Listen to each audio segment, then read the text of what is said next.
ரொம்ப பியூட்டிஃபுல்லான ஒரு கான்செப்ட். நம்மலாம் கேள்விப்பட்டிருக்கோம், டே மச்சான் ஐஸ் வச்சு பேசாத அப்படின்னு சொல்லுவாங்க இல்லையா.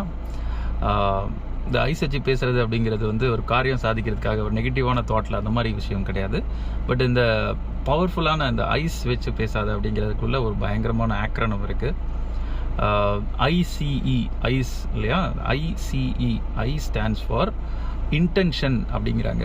ஒருத்தர்கிட்ட நீங்கள் பேச போகும்போது என்ன இன்டென்ஷனோட பேச போகிறீங்க, என்ன விதமான மைண்ட் செட்டில் எதுக்காக பேச போகிறீங்க. ஒரு ஹாப்பினஸாக பேச போகிறீங்களா, அவரை சந்தோஷப்படுத்தணும்னு பேச போகிறீங்களா, அல்லது அவரை ஹர்ட் பண்ணணும்னு பேச போகிறீங்களா, என்ன பர்பஸ், உங்களோட அந்த இன்டென்ஷன் என்ன அப்படிங்கிறத பார்க்கணும் அப்படின்னு சொல்கிறாங்க. எந்த ஒரு விஷயமா இருக்கட்டும், நீங்கள் பேசக்கூடிய வார்த்தையோட இன்டென்ஷன் ரொம்ப முக்கியம். ரெண்டாவது கம்பேஷன். அந்த பேசுகிற விஷயத்த நீங்கள் ஹவு கம்பேஷனாக நீங்கள் பேசுகிறீங்க, எவ்வளோ இரக்கத்தோட, எவ்வளோ பணிவாக, எவ்வளோ வந்து புரிதலை கொடுக்க போகிறோம் அப்படிங்கிற விதத்தில் பேசுகிறீங்க அப்படிங்கிறது ரொம்ப முக்கியம் அப்படின்னு சொல்கிறாங்க. அதே மாதிரி ஐசிஇ இ ஸ்டாண்ட்ஸ் ஃபார் எம்பத்தி.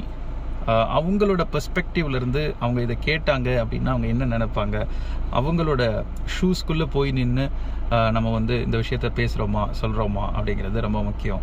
இந்த ஐசிஇ, இந்த ஐஸ் வச்சு பேசுகிறது அப்படிங்கிறது ரொம்ப முக்கியம். பட் நான் சொல்கிறது எல்லாரும் சொல்கிற ஐஸ் வைக்கிறது கிடையாது. இந்த ஐசிஇ இன்டென்ஷன், கம்பேஷன் அண்ட் எம்பத்தி, இதோட நம்ம எந்த வார்த்தையை எந்த விஷயத்தை சொல்கிறோம் அப்படின்றது சொன்னாலும் அவ்வளோ மக்களுக்கு பிடிக்கும். People will love you like anything. End of the day நம்ம வாழ்கிறது மனிதர்கள் கூட, அந்த மனிதர்களுக்கு பிடிக்கிற மாதிரி, மனிதர்களுக்கு புரிகிற மாதிரி, இரக்க குணத்தோட அவங்களோட பெர்ஸ்பெக்டிவ்லேருந்து பேசும்போது பீப்புள் வில் ஜஸ்ட் ஹீரோவாக பார்ப்பாங்க அவங்கள அப்படின்றத புக்கில் படித்தேன். I thought let me share. We all have greatness with in you. Take care, bye.